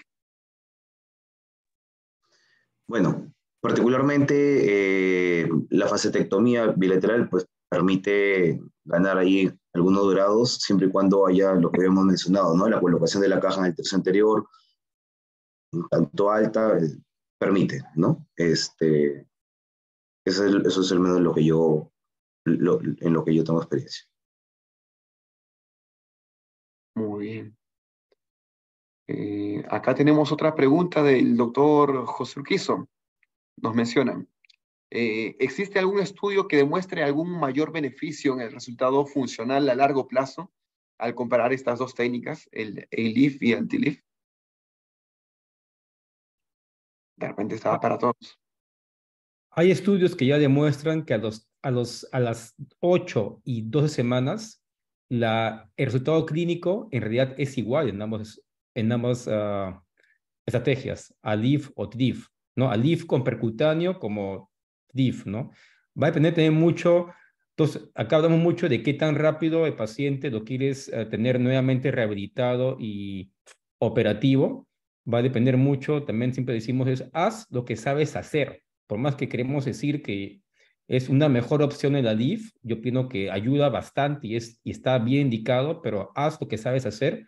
Si eres experto en TLIF y tienes poca experiencia en ALIF, ¿no? Mejor haz lo que ya dominas perfectamente hasta que tienes la curva de aprendizaje completa para complementar una segunda opción o baraja que es el ALIF. Bien, yo particularmente, bueno, en lo que son términos o controles a largo plazo, para muestra un botón, esa radiografía en la que pues, el doctor Roberto Díaz colocó, grafica muy bien el hecho de que no se vio esa patología como una deformidad. Entonces, cuando pasa el tiempo, el estrés que hay en la barra, que hay en el tornillo, empieza a los 4, 5, 6 años pues a presentarse. Entonces, es uno de los problemas principales cuando no se ve esto, a ese segmento como una deformidad, como bien lo mencionó el doctor Roberto. Doctor Roberto, creo que quería mencionar algo. Sí, lo que pasa es que el problema que tienen los trabajos que comparan a LIF y TLIF es que los hace el que hace TLIF para decir que el TLIF es mejor, o lo hace el de la LIF para decir que la LIF es mejor, ¿cierto? Entonces, el sesgo es significativo. Las dos, pienso yo, que las dos técnicas están bien. La pregunta, ¿cuál es mejor? Porque que estén bien no significa que una no sea mejor que la otra. Entonces, tengo disponibilidad de un implante, tengo la disponibilidad de un retractor, tengo la posibilidad, si uso o no cirujano de abordaje para hacer mi cirugía. Ahí viene como el pero pienso yo, de la técnica anterior. En un escenario ideal, digamos, nosotros hacemos TLIF minimamente invasivo, TLIF abierto, ALIF. Para nosotros, el estándar de oro en el E5S1, donde el escenario sea ideal y el paciente tenga una anatomía vascular adecuada, que es en la mayoría de los porcentajes, y no tenga una contraindicación abdominal para hacer la cirugía, para nosotros es el ALIF. En los casos donde el ALIF no es factible, le hacemos TLIF. Ahora, el ALIF es la verdadera técnica mínimamente invasiva porque no toca los músculos posteriores de la columna. Por lo tanto, es, digamos, entre comillas, la única técnica que no afecta tejidos blandos que están involucrados en la estabilización. Eso a grosso modo. Ahora hay que empezar a analizar las otras cosas y las ventajas. Y el doctor Hinojosa demostró que el ALIF versus el TLIF, muchas veces el TLIF es sifotizante y el ALIF es el único que consigue real lordosis. Y si mi objetivo es ganar gran lordosis, probablemente mi mejor alternativa es el ALIF, siempre y cuando no tenga contraindicaciones y yo tenga todo para hacerlo. Pero el gran problema de la lordosis por vía posterior es que las facetectomías posteriores tipo 1 o 2 de Schwab, o sea, el Smith-Petersen, el Ponte, no son tan eficientes en el E5S1 porque ya ellas no me van a generar la cantidad de lordosis que yo quisiera. Entonces, ¿qué hace cirujanos como Chafri? Ponen una caja 20 de altura bien anterior y le cierra la parte posterior. Pero yo digo que solamente Chafri puede poner una caja 20 de TLIF de altura. Primero porque las tiene, porque yo creo que no las venden en Latinoamérica. Y segundo por la habilidad que tendrá. Entonces, si quiero ser lordotizante, probablemente las estrategias van a estar más limitadas. Yo creo que eso a grosso modo es como el ideal. Nosotros seguimos considerando, porque nosotros mismos hacemos el abordaje, entonces no tenemos un montón de a veces obstáculos que tenemos los cirujanos, lo consideramos la mejor alternativa para el ALIF. Además porque la caja de mayor tamaño, la caja de la mayor lordosis, el mejor suplemento para la base de la columna, que es el E5S1. Yo quería aprovechar para hacer un comentario allí, es que no es muy frecuente que un nivel único L5S1 como único nivel requiera una gran corrección de la lordosis como único nivel enfermo. Si un paciente está en esa condición y tiene una necesidad grande de lordosis, yo creo que toca mirar el nivel de arriba, el E4, E5, si también está enfermo y necesita ser involucrado en el tratamiento. Y en ese caso yo puedo aprovechar para colocar otro tipo de caja, puede ser una caja lateral transpsoas o anterosoas en el E4, el E5, el TLIF en el E5S1 y aprovechar los dos segmentos para recuperar la lordosis. Y si eso no es suficiente con las cajas, pues por detrás ya le puedo hacer unas osteotomías adicionales como lo mencionaban, en el E4, E5, o como decía Roberto, también en el E5, E6, y aprovechar esos grados adicionales que me dan las osteotomías, pero que como nivel único, un nivel único, el E5, E1 requiere una gran corrección de lordosis, no es lo más frecuente. Yo no sé si se puede, me disculpan, es que acabo de encontrar el caso que iba a presentar porque es que yo también me cambié a Mac y yo era súper, ¿qué? Windows. Entonces, miren, es simplemente un momento, voy a, voy a compartir la pantalla. Ah, me avisan si están viendo. Perfecto. Ya estoy Entonces, viendo. miren, este sí es el caso ideal que era el que les iba a presentar. Mujer joven, 35 años, con dolor típica lumbociática y al examen físico una debilidad del miotoma y el dermatoma de L5 del lado derecho. Esta es la radiografía de columna lumbar, donde pueden ver el defecto lítico y una espondilolistesis, que vuelve el tema como la mayoría es grado 1 o grado 2. Aquí están los parámetros espinopélvicos de la paciente, donde nosotros, perdónenme, analizamos, voy a poner esto para que se pueda ver, la plomada primero en la anteroposterior para mirar que el CSBL no esté alterado por encima de 10 milímetros, en este caso era 0.6. La plomada S7 en la lateral, el SBA, era normal y tenía una mínima listesis de 9 grados, escoliosis de 9 grados.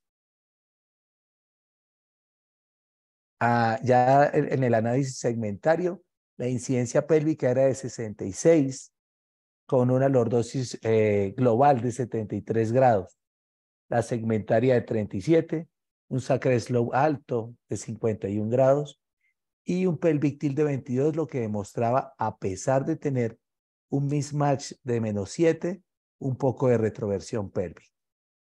Esta es la resonancia y aquí un poco interesante también a discutir es que si es suficiente la descompresión indirecta que da el ALIF al colocar la columna en su posición normal para generar la resolución de los síntomas neurológicos del paciente.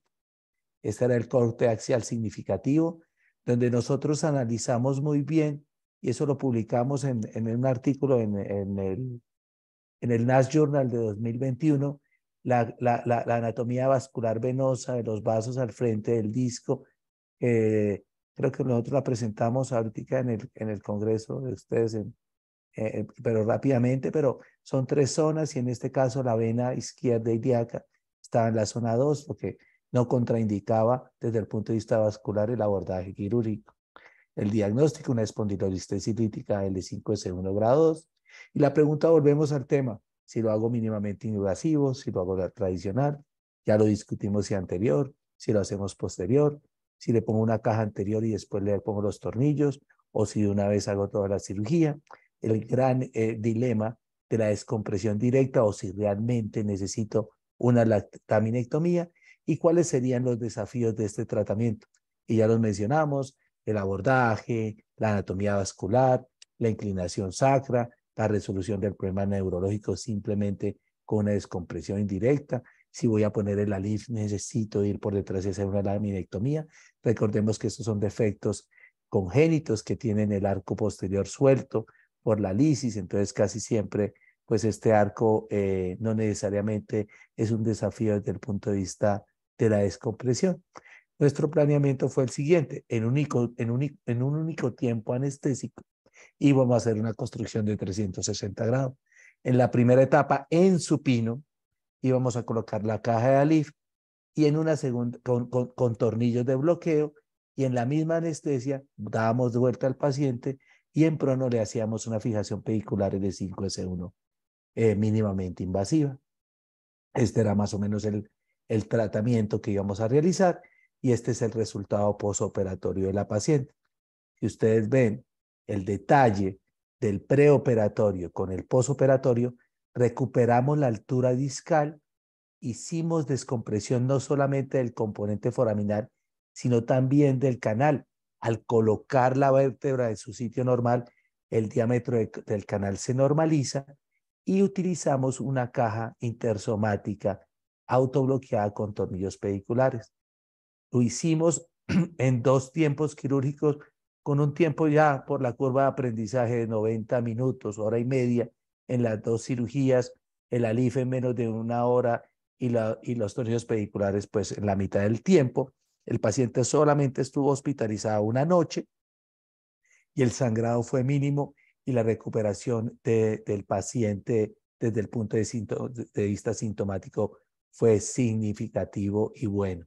Ese es más o menos como el enfoque. ¿Por qué? Porque la paciente no tenía contraindicación, porque la anatomía vascular daba para realizar el procedimiento y pensamos que podíamos obtener los resultados adecuados.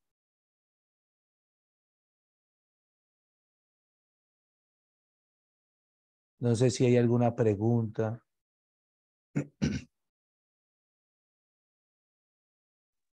Andrew.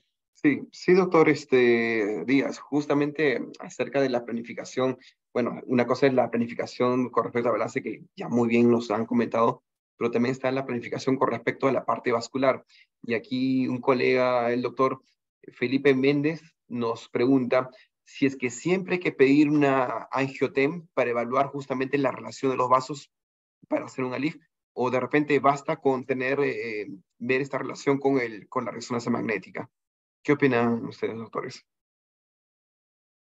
Para el nivel L5, estoy con Nau, sí, para el nivel L5 con justo demostró Roberto, la resonancia te da una muy buena visión. Entonces ahí no habría ningún problema. La angiotomografía hablamos para ir viendo 4-5, 3-4. Pero para 5-1, yo opino que con una buena resonancia, una buena visión de la grasa, la relación vena ilíaca y arterias, no habría ningún problema.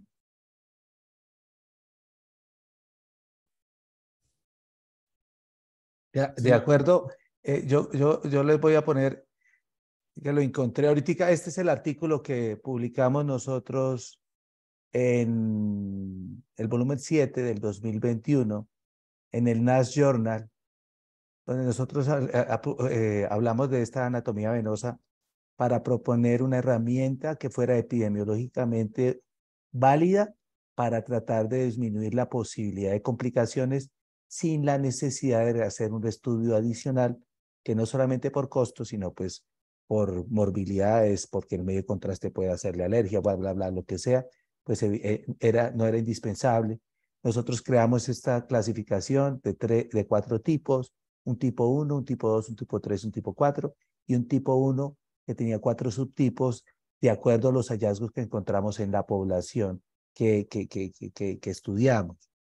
En este caso, nosotros, la recomendación a grosso modo, no es una contraindicación absoluta, sino una recomendación de la posibilidad de complicación que pueden tener el procedimiento. Más o menos en el tipo 1, lo ideal es no hacerlo.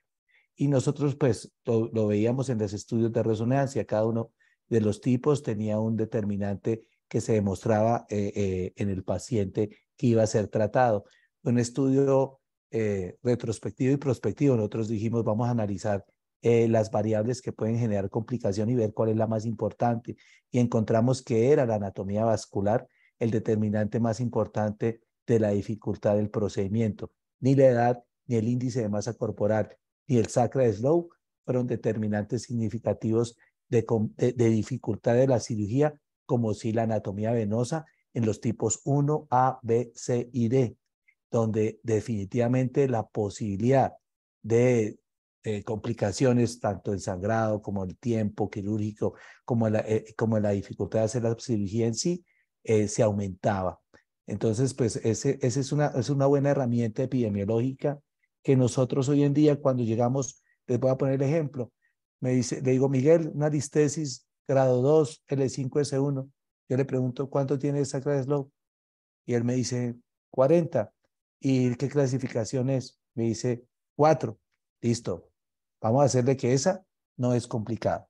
Pero si me dice que tenemos una 1B, que tiene un Sacra Slow de 65, estoy siendo bien hipotético, pues sabemos que va a ser una cirugía probablemente muy difícil y lo que yo le voy a decir es, ¿cómo así, Miguel?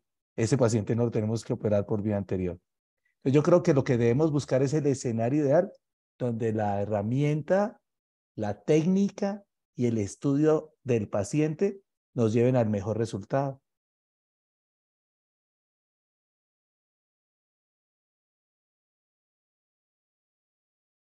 Perfecto, muy interesante ese estudio, doctor Díaz, de verdad.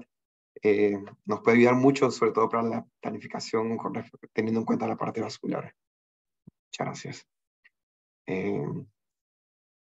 Bueno, creo que podemos hacer una pregunta más y luego ya con eso ir cerrando.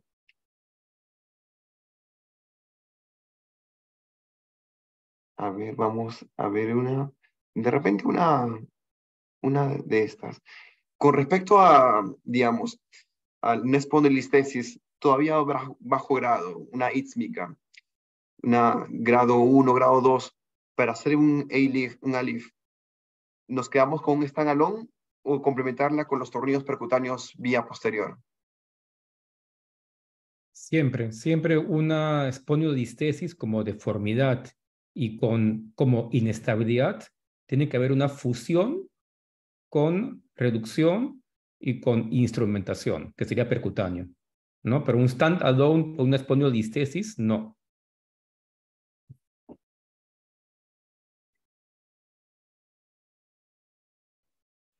De acuerdo con el doctor Hinojosa. O sea, una espondilolistesis es una cirugía que requiere 360 grados de artrodesis. ¿No?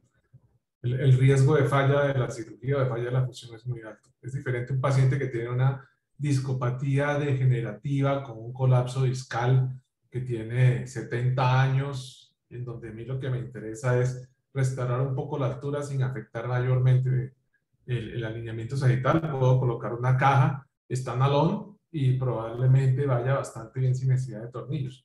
Pero es un paciente joven, menor de 50 años, con una espondilolistesis lítica, debe tener 360 grados, así sea de bajo grado la listesis.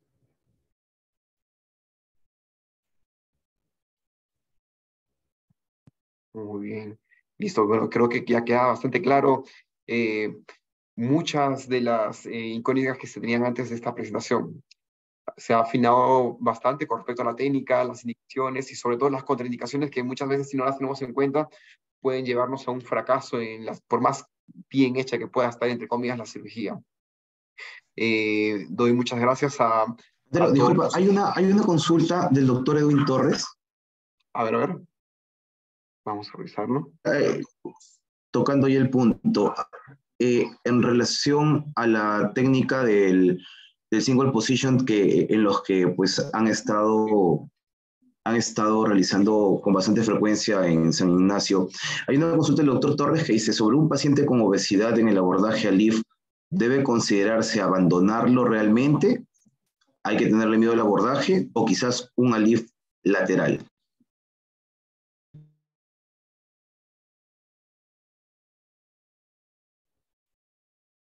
Yo quisiera comentar un par de cosas chiquitas ahí al respecto a esa pregunta. Uno tiene que ver con la clasificación vascular que presentó Roberto. Esta clasificación surgió de la necesidad de evitar las complicaciones intraoperatorias. No solamente se tuvo en cuenta la anatomía de los vasos, sino también el índice de masa corporal del paciente y el sacral slope. Y ni el sacral slope ni el índice de masa corporal fueron influyentes en el resultado de la presencia de complicaciones. No participaron activamente en eso. Entonces eso ya nos generó cierta tranquilidad con respecto a los obesos. La otra, hace algunos años hicimos en el servicio un trabajo precisamente evaluando la participación del índice de masa corporal en el resultado de la cirugía mínimamente invasiva en general, y tampoco encontramos que tuviera un efecto perdón, clínicamente o estadísticamente significativo. Y la tercera cosa perdón, es que aunque el obeso tiene más grasa retroperitoneal, es preferible, digo yo, se tiene menos dificultad en la disección del retroperitoneo para llegar a la columna con el paciente que tiene grasa retroperitoneal que con el que no tiene. El paciente flaco, eso es con un índice de masa corporal de 20 o de 25, despegar el retroperitoneo o crear el espacio real del retroperitoneo es más difícil y tiene más incidencia de ruptura del peritoneo, de complicación de manipular las vísceras, etc. La posibilidad del ALIF en lateral es válida, ¿sí? Tiene la gran ventaja claramente de que al estar el paciente de medio lado, el contenido de la cavidad abdominal se va hacia adelante, se aleja un poco del campo de trabajo, pero no hace tampoco mayor diferencia. Hoy en día, y con la experiencia que hemos tenido con Roberto del ALIF lateral, aunque sí nos parece que es más fácil el paciente obeso hacerlo en posición lateral con el ALIF lateral, nosotros no programamos un paciente que requiera solamente el ALIF para colocarlo en posición lateral. El ALIF, un nivel para nosotros se debe hacer en supino, no en posición lateral, y nos parece que la posición lateral es para múltiples niveles. El paciente que requiera al menos el E4, el E5 y el E5 S1 es válido hacerlo en lateral, pero un nivel único hacerlo en lateral de ALIF no nos parece que justifique toda la infraestructura que hay que desarrollar para poder hacerlo bien.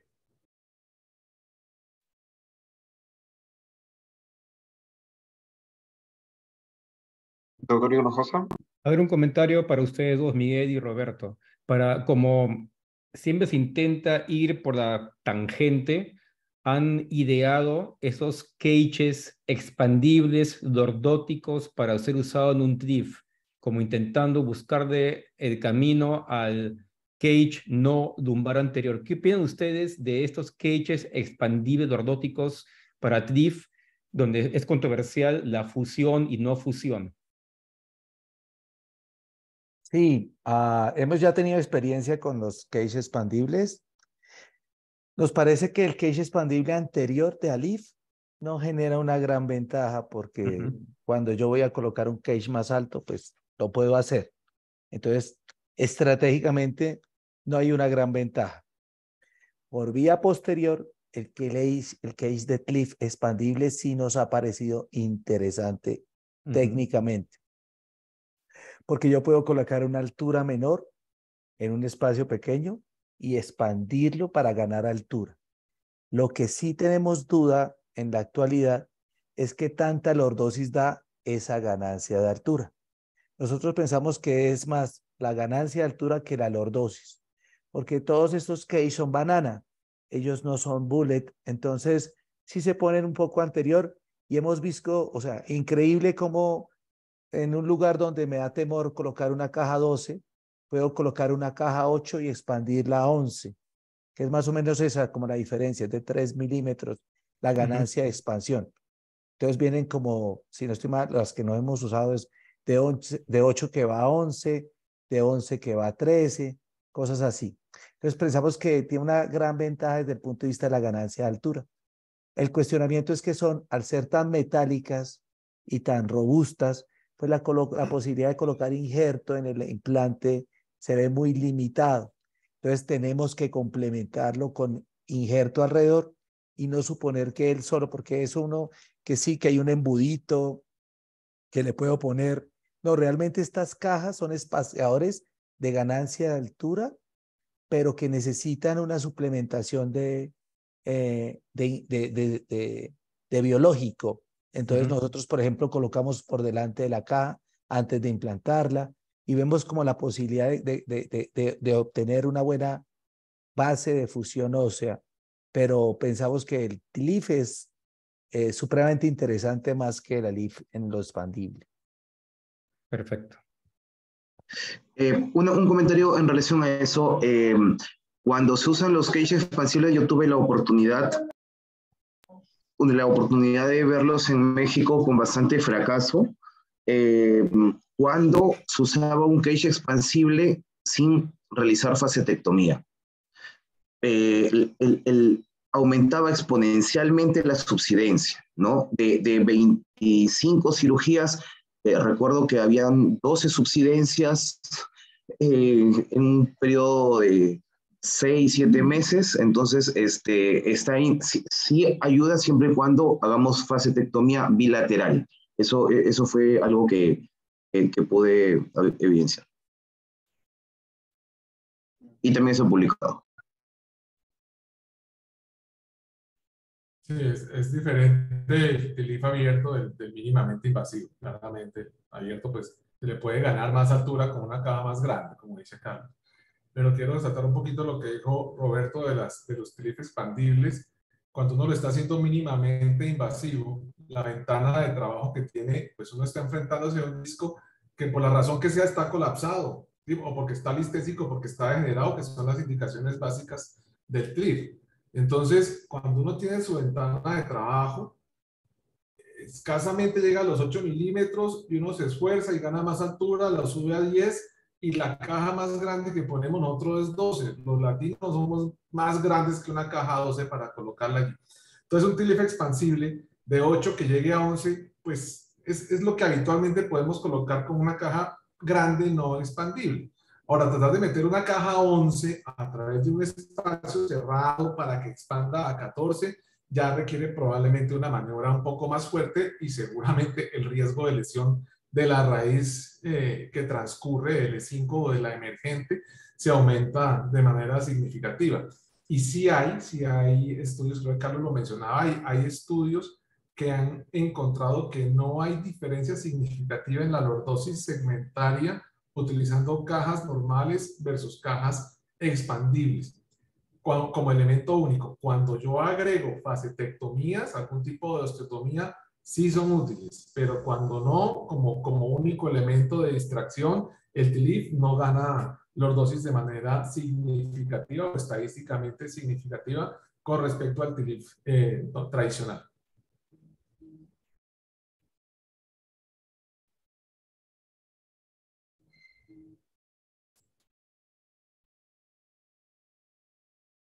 Muy bien, excelentes aportes acerca de las cajas expandibles, que es algo que, digamos, en los últimos congresos también están que lo presentan bastante, sobre todo en los workshops.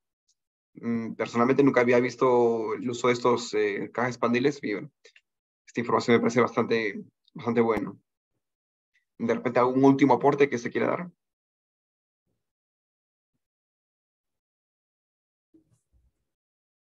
Yo creo que simplemente para reiterar, porque considero que todavía se siguen haciendo construcciones sin cajas intersomáticas en muchas fusiones lumbares, pero que en el caso de la espondilolistesis casi debería ser más que obligatorio la mejor decisión cuando pensamos en resolver el problema de estos pacientes.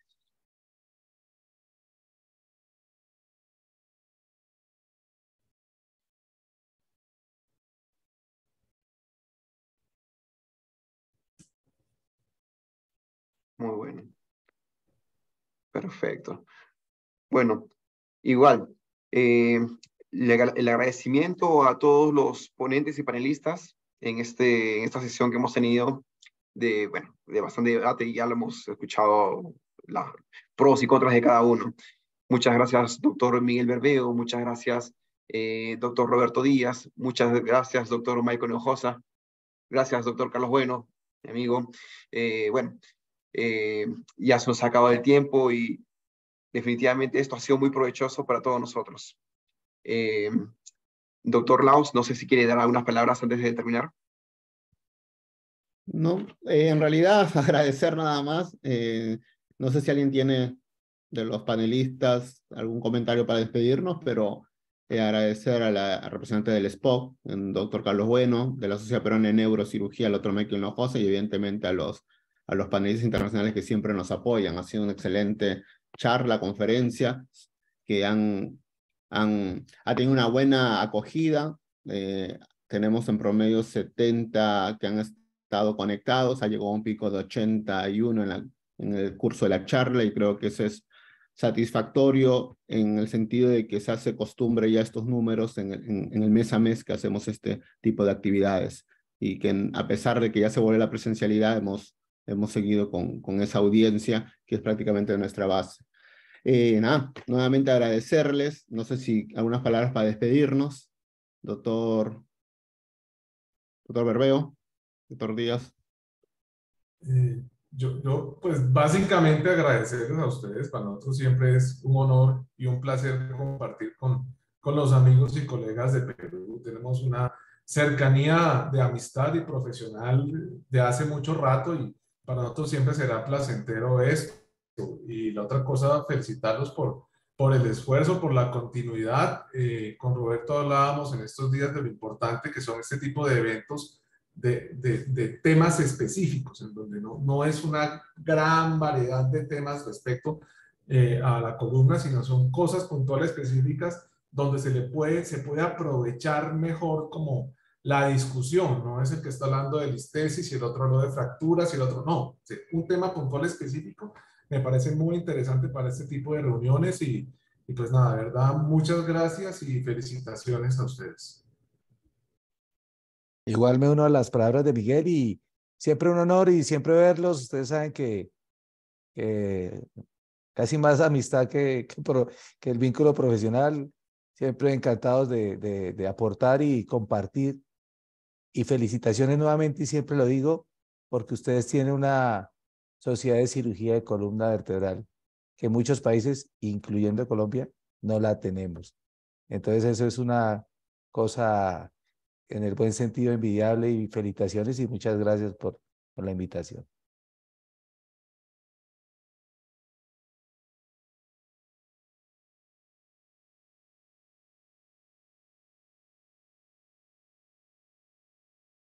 Muy bien.